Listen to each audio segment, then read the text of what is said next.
To enable or disable show and hide button in navigation bar in Samsung Galaxy S9 or S9 Plus. Open settings.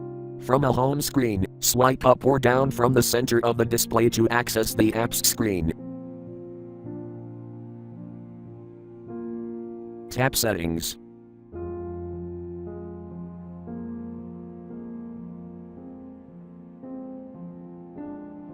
Tap Display.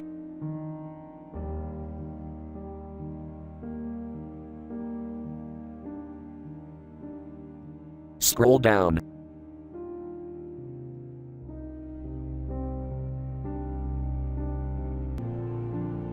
Tap Navigation bar.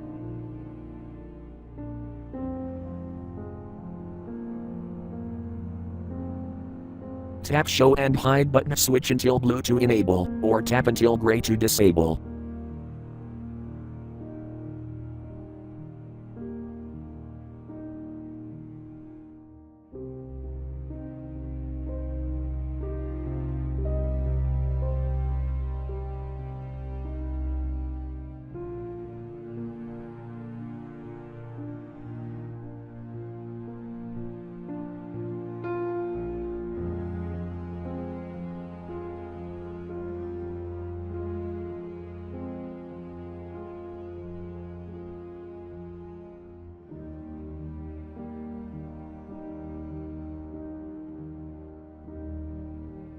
Thank you for watching. Have a nice day.